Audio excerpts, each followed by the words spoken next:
بسم اللہ الرحمن الرحیم۔ حضور اکرم صلی اللہ علیہ وآلہ وسلم کا ارشاد ہے، تمام اعمال کا دار و مدار نیت پر ہے، اور ہر عمل کا نتیجہ ہر انسان کو اس کی نیت کے مطابق ہی ملے گا۔ پس جس کی ہجرت دولت دنیا حاصل کرنے کے لیے ہو یا کسی عورت سے شادی کی غرض سے ہو، پس اس کی ہجرت انہی چیزوں کے لیے ہوگی جن کے حاصل کرنے کی نیت سے اس نے ہجرت کی۔ صحیح بخاری حدیث نمبر 1۔ حضور اکرم صلی اللہ علیہ وآلہ وسلم نے فرمایا کہ وحی نازل ہوتے وقت کبھی مجھ کو گھنٹی کی سی آواز محسوس ہوتی ہے، اور وحی کی یہ کیفیت مجھ پر بہت شاق گزرتی ہے۔ جب یہ کیفیت ختم ہوتی ہے تو میرے دل و دماغ پر اس فرشتے کے ذریعے نازل شدہ وحی محفوظ ہو جاتی ہے، اور کسی وقت ایسا ہوتا ہے کہ فرشتہ بشکل انسان میرے پاس آتا ہے اور مجھ سے کلام کرتا ہے، بس میں اس کا کہا ہوا یاد رکھ لیتا ہوں۔ صحیح بخاری حدیث نمبر 2۔ حضرت صلی اللہ علیہ وآلہ وسلم پر وحی کا ابتدائی دور اچھے سچے پاکیزہ خوابوں سے شروع ہوا۔ آپ خواب میں جو کچھ دیکھتے وہ صبح کی روشنی کی طرح صحیح اور سچا ثابت ہوتا۔ پھر من جانب قدرت آپ تنہائی پسند ہو گئے، اور آپ نے غار حرا میں خلوت نشینی اختیار فرمائی، اور کئی دن اور رات وہاں مسلسل عبادت اور یاد الہی و ذکر میں مشغول رہنے لگے۔ جب تک گھر آنے کو دل نہ چاہتا توشہ ہمراہ لیے ہوئے وہاں رہتے۔ توشہ ختم ہونے پر ہی اہلیہ محترمہ حضرت خدیجہ رضی اللہ تعالی عنہا کے پاس تشریف لاتے، اور کچھ توشہ ہمراہ لے کر پھر وہاں جا کر خلوت گزین ہو جاتے۔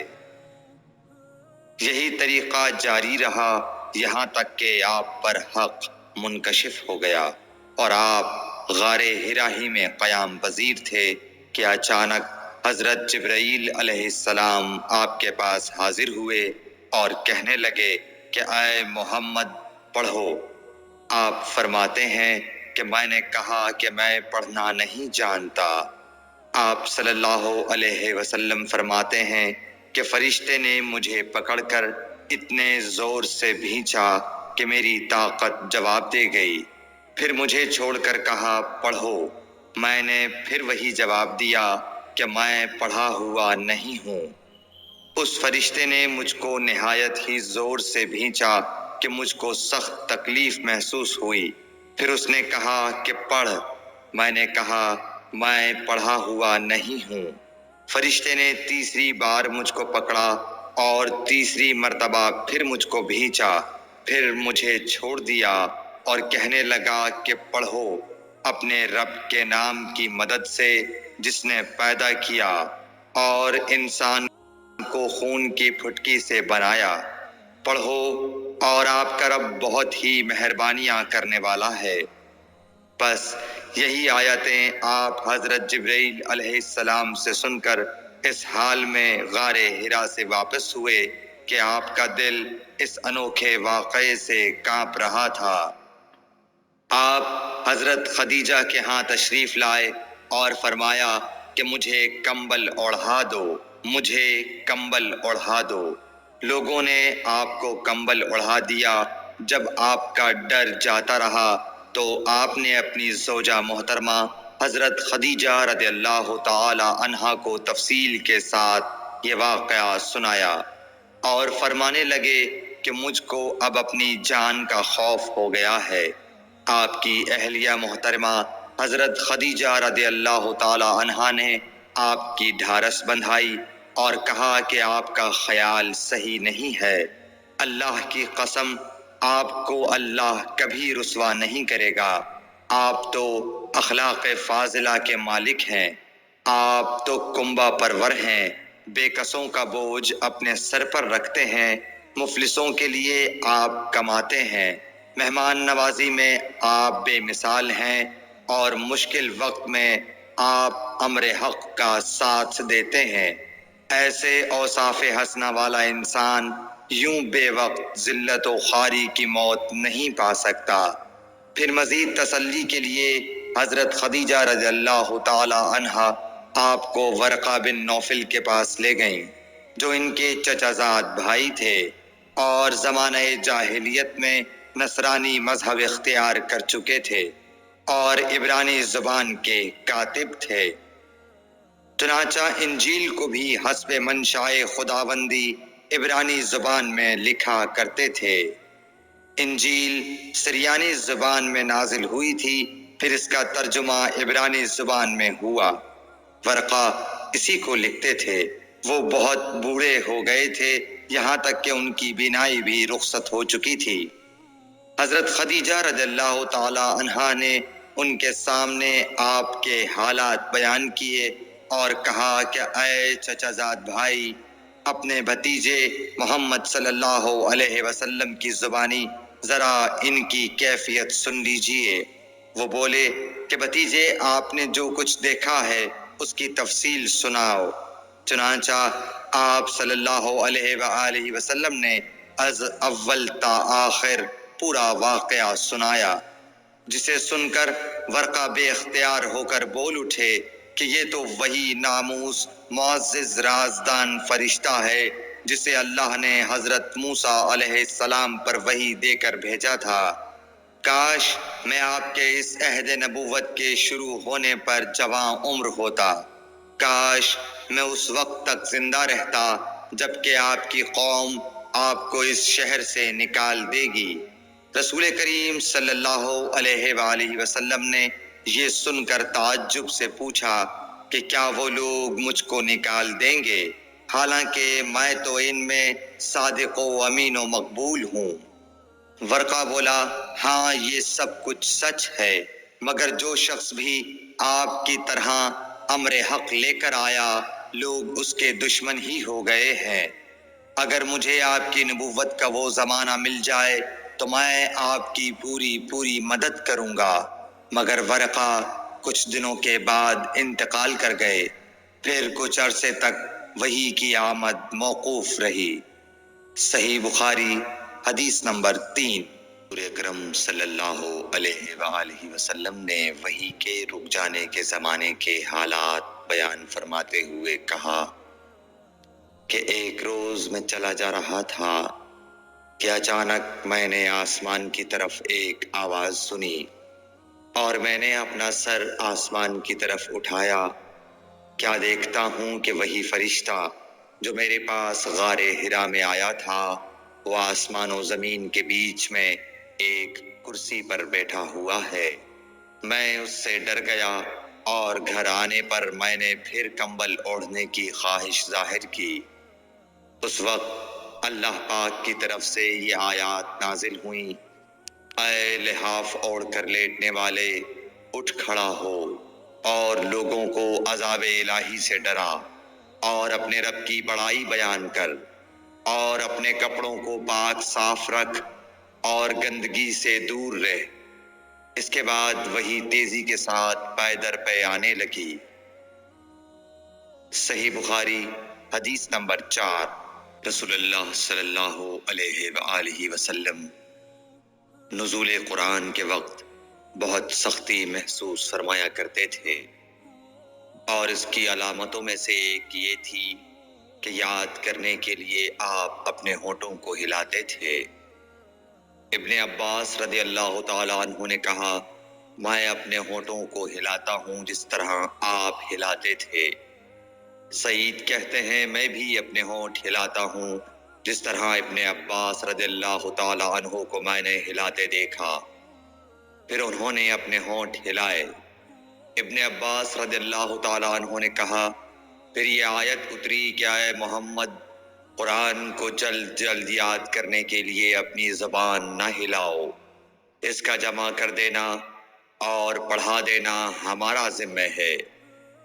حضرت ابن عباس رضی اللہ تعالی عنہ کہتے ہیں، یعنی قرآن آپ صلی اللہ علیہ وآلہ وسلم کے دل میں جما دینا اور پڑھا دینا ہمارے ذمہ ہے۔ پھر جب ہم پڑھ چکے تو اس پڑھے ہوئے کی اتباع کرو۔ ابن عباس رضی اللہ تعالی عنہ فرماتے ہیں، اس کا مطلب یہ ہے آپ اس کو خاموشی کے ساتھ سنتے رہو، اس کے بعد مطلب سمجھا دینا ہمارے ذمہ ہے۔ پھر یقیناً یہ ہماری ذمہ داری ہے کہ آپ اس کو پڑھو، یعنی اس کو محفوظ کر سکو۔ چنانچہ اس کے بعد جب آپ کے پاس حضرت جبرائیل علیہ السلام وحی لے کر آتے تو آپ توجہ سے سنتے، جب وہ چلے جاتے تو رسول اللہ صلی اللہ علیہ وسلم اس وحی کو اس طرح پڑھتے جس طرح حضرت جبرائیل علیہ السلام نے اسے پڑھا تھا۔ صحیح بخاری حدیث نمبر 5۔ رسول اللہ صلی اللہ علیہ وآلہ وسلم سب لوگوں سے زیادہ جواد، سخی تھے، اور رمضان میں دوسرے اوقات کے مقابلے میں جب جبرائیل علیہ السلام آپ صلی اللہ علیہ وآلہ وسلم سے ملتے بہت ہی زیادہ جود و کرم فرماتے۔ جبرائیل علیہ السلام رمضان کی ہر رات میں آپ صلی اللہ علیہ وآلہ وسلم سے ملاقات کرتے اور آپ کے ساتھ قرآن کا دورہ کرتے۔ غرض حضرت صلی اللہ علیہ وآلہ وسلم لوگوں کو بھلائی پہنچانے میں بارش لانے والی ہوا سے بھی زیادہ جود و کرم فرمایا کرتے تھے۔ صحیح بخاری حدیث نمبر 6۔ ہرقل شاہ روم نے قریش کے قافلے میں ایک آدمی بلانے کو بھیجا، اور اس وقت یہ لوگ تجارت کے لیے ملک شام گئے ہوئے تھے، اور یہ وہ زمانہ تھا جب رسول اللہ صلی اللہ علیہ وسلم نے قریش اور ابو سفیان سے ایک وقتی عہد کیا ہوا تھا۔ جب ابو سفیان اور دوسرے لوگ ہرقل کے پاس ایلیا پہنچے جہاں ہرقل نے دربار طلب کیا تھا، اس کے گرد روم کے بڑے بڑے لوگ، علماء، وزراء و امراء بیٹھے ہوئے تھے۔ ہرقل نے ان کو اور اپنے ترجمان کو بلوایا، پھر ان سے پوچھا کہ تم میں سے کون شخص مدعی رسالت کا زیادہ قریبی عزیز ہے؟ ابو سفیان کہتے ہیں کہ میں بول اٹھا کہ میں اس کا سب سے زیادہ قریبی رشتہ دار ہوں۔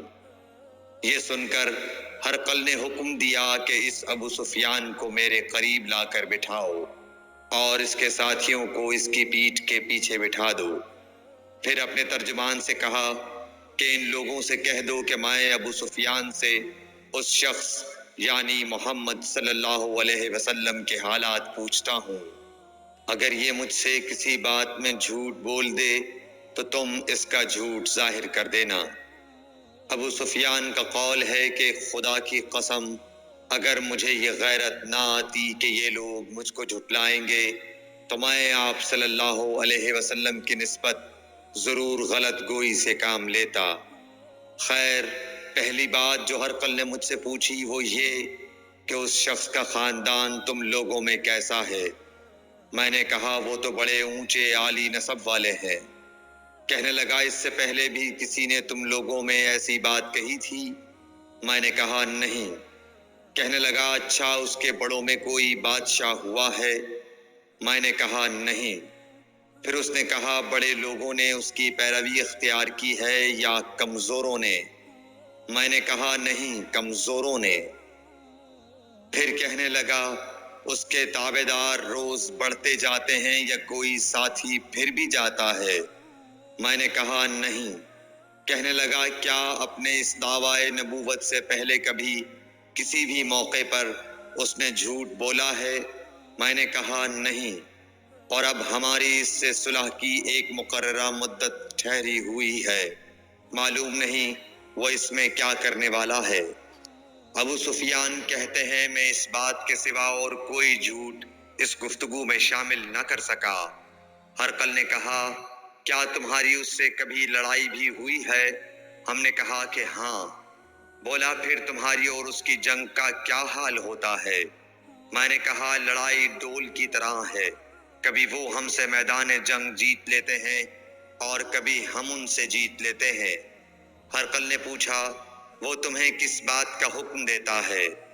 میں نے کہا وہ کہتا ہے کہ صرف ایک اللہ ہی کی عبادت کرو، اس کا کسی کو شریک نہ بناؤ، اور اپنے باپ دادا کی شرک کی باتیں چھوڑ دو، اور ہمیں نماز پڑھنے، سچ بولنے، پرہیزگاری اور صلہ رحمی کا حکم دیتا ہے۔ یہ سب سن کر پھر ہرقل نے اپنے ترجمان سے کہا کہ ابو سفیان سے کہہ دے کہ میں نے تم سے اس کا نسب پوچھا تو تم نے کہا کہ وہ ہم سے عالی نسب ہے، اور پیغمبر اپنی قوم میں عالی نسب ہی بھیجے جایا کرتے ہیں۔ میں نے تم سے پوچھا کہ دعویٰ نبوت کی یہ بات تمہارے اندر اس سے پہلے کسی اور نے بھی کہی تھی تو تم نے جواب دیا کہ نہیں۔ تب میں نے اپنے دل میں کہا کہ اگر یہ بات اس سے پہلے کسی اور نے کہی ہوتی تو میں سمجھتا کہ اس شخص نے بھی اسی بات کی تقلید کی ہے جو پہلے کہی جا چکی ہے۔ میں نے تم سے پوچھا کہ اس کے بڑوں میں کوئی بادشاہ بھی گزرا ہے تو تم نے کہا کہ نہیں۔ تو میں نے دل میں کہا کہ ان کے بزرگوں میں سے کوئی بادشاہ ہوا ہوگا تو کہہ دوں گا کہ وہ شخص اس بہانے اپنے آباء و اجداد کی بادشاہت اور ان کا ملک دوبارہ حاصل کرنا چاہتا ہے۔ اور میں نے تم سے پوچھا کہ اس بات کے کہنے یعنی پیغمبری کا دعویٰ کرنے سے پہلے تم نے کبھی اس کو دروغ گوئی کا الزام لگایا ہے؟ تم نے کہا کہ نہیں۔ تو میں نے سمجھ لیا کہ جو شخص آدمیوں کے ساتھ دروغ گوئی سے بچے وہ اللہ کے بارے میں کیسے جھوٹی بات کہہ سکتا ہے۔ اور میں نے تم سے پوچھا کہ بڑے لوگ اس کے پیرو ہوتے ہیں یا کمزور آدمی؟ تم نے کہا کمزوروں نے اس کی اتباع کی ہے۔ تو دراصل یہی لوگ پیغمبروں کے متبعین ہوتے ہیں۔ اور میں نے تم سے پوچھا کہ اس کے ساتھی بڑھ رہے ہیں یا کم ہو رہے ہیں؟ تم نے کہا کہ وہ بڑھ رہے ہیں، اور ایمان کی کیفیت یہی ہوتی ہے حتیٰ کہ وہ کامل ہو جاتا ہے۔ اور میں نے تم سے پوچھا کہ آیا کوئی شخص اس کے دین سے ناخوش ہو کر مرتد بھی ہو جاتا ہے؟ تم نے کہا نہیں۔ تو ایمان کی خاصیت بھی یہی ہے، جن کے دلوں میں اس کی مسرت رچ بس جائے وہ اس سے لوٹا نہیں کرتے۔ اور میں نے تم سے پوچھا کہ آیا وہ کبھی عہد شکنی کرتے ہیں؟ تم نے کہا نہیں۔ پیغمبروں کا یہی حال ہوتا ہے، وہ عہد کی خلاف ورزی نہیں کرتے۔ اور میں نے تم سے کہا کہ وہ تم سے کس چیز کے لیے کہتے ہیں؟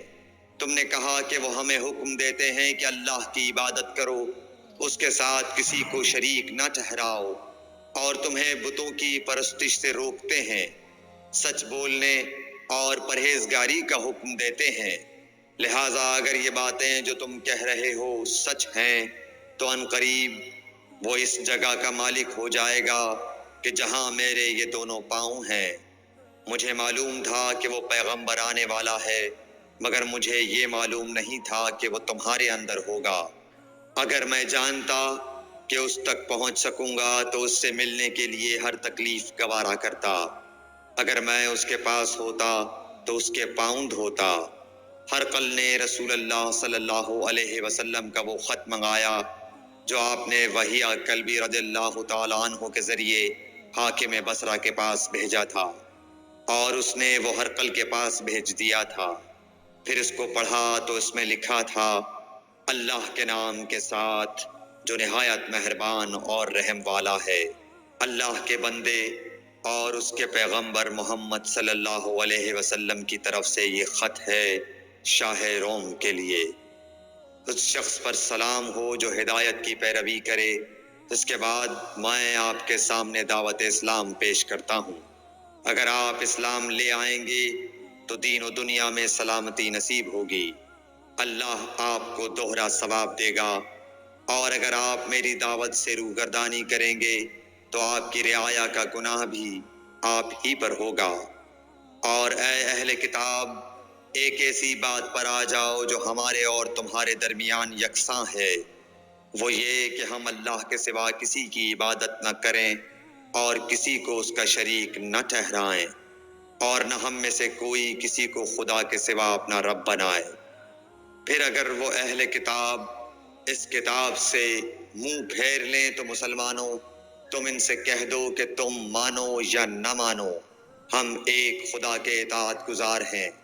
ابو سفیان کہتے ہیں جب ہرقل نے جو کچھ کہنا تھا کہہ دیا اور خط پڑھ کر فارغ ہوا تو اس کے ارد گرد بہت شور و غوغا ہوا، بہت سی آوازیں اٹھیں اور ہمیں باہر نکال دیا گیا۔ تب میں نے اپنے ساتھیوں سے کہا کہ ابو کبشہ کے بیٹے حضرت صلی اللہ علیہ وسلم کا معاملہ تو بہت بڑھ گیا۔ دیکھو تو اس سے بنی اصفر روم کا بادشاہ بھی ڈرتا ہے۔ مجھے اس وقت سے اس بات کا یقین ہو گیا کہ حضور صلی اللہ علیہ وسلم ان قریب غالب ہو کر رہیں گے، حتیٰ کہ اللہ نے مجھے مسلمان کر دیا۔ راوی کا بیان ہے کہ ابن ناطور ایلیا کا حاکم ہرقل کا مصاحب اور شام کے نصارہ کا لاٹ پادری بیان کرتا تھا کہ ہرقل جب ایلیا آیا ایک دن صبح کو پریشان اٹھا تو اس کے درباریوں نے دریافت کیا کہ آج ہم آپ کی حالت بدلی ہوئی پاتے ہیں، کیا وجہ ہے؟ ابن ناطور کا بیان ہے کہ ہرقل نجومی تھا، علم نجوم میں وہ پوری مہارت رکھتا تھا۔ اس نے اپنے ہم نشینوں کو بتایا کہ میں نے آج رات ستاروں پر نظر ڈالی تو دیکھا کہ ختنہ کرنے والوں کا بادشاہ ہمارے ملک پر غالب آ گیا ہے۔ بھلا اس زمانے میں کون لوگ ختنہ کرتے ہیں؟ انہوں نے کہا کہ یہود کے سوا کوئی ختنہ نہیں کرتا، سو ان کی وجہ سے پریشان نہ ہو۔ سلطنت کے تمام شہروں میں یہ حکم لکھ بھیجیے کہ وہاں جتنے یہودی ہوں سب قتل کر دیے جائیں۔ وہ لوگ انہی باتوں میں مشغول تھے کہ ہرقل کے پاس ایک آدمی لایا گیا جسے شاہ غسان نے بھیجا تھا۔ اس نے رسول اللہ صلی اللہ علیہ وسلم کے حالات بیان کیے۔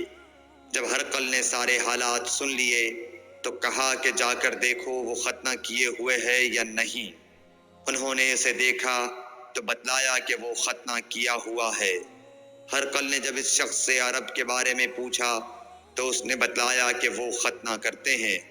تب ہرقل نے کہا کہ یہی محمد صلی اللہ علیہ وسلم اس امت کے بادشاہ ہیں جو پیدا ہو چکے ہیں۔ پھر اس نے اپنے ایک دوست کو رومیہ خط لکھا اور وہ بھی علم نجوم میں ہرقل کی طرح ماہر تھا۔ پھر وہاں سے ہرقل حمص چلا گیا، ابھی حمص سے نکلا نہیں تھا کہ اس کے دوست کا خط اس کے جواب میں آ گیا۔ اس کی رائے بھی حضور صلی اللہ علیہ وسلم کے ظہور کے بارے میں ہرقل کے موافق تھی کہ محمد صلی اللہ علیہ وسلم واقعی پیغمبر ہیں۔ اس کے بعد ہرقل نے روم کے بڑے آدمیوں کو اپنے حمص کے محل میں طلب کیا اور اس کے حکم سے محل کے دروازے بند کر لیے گئے۔ پھر وہ اپنے خاص محل سے باہر آیا اور کہا، اے روم والو، کیا ہدایت اور کامیابی میں کچھ حصہ تمہارے لیے بھی ہے؟ اگر تم اپنی سلطنت کی بقا چاہتے ہو تو پھر اس نبی صلی اللہ علیہ وسلم کی بیعت کر لو اور مسلمان ہو جاؤ۔ یہ سننا تھا کہ پھر لوگ وحشی گدھوں کی طرح دروازوں کی طرف دوڑے، مگر انہیں بند پایا۔ آخر جب ہرقل نے اس بات سے ان کی یہ نفرت دیکھی اور ان کے ایمان لانے سے مایوس ہو گیا تو کہنے لگا کہ ان لوگوں کو میرے پاس لاؤ۔ جب وہ دوبارہ آئے تو اس نے کہا، میں نے جو بات کہی تھی اس سے تمہاری دینی پختگی کی آزمائش مقصود تھی، سو وہ میں نے دیکھ لی۔ تب یہ بات سن کر وہ سب کے سب اس کے سامنے سجدے میں گر پڑے اور اس سے خوش ہو گئے۔ بالآخر ہرقل کی آخری حالت یہی رہی۔ صحیح بخاری حدیث نمبر 7۔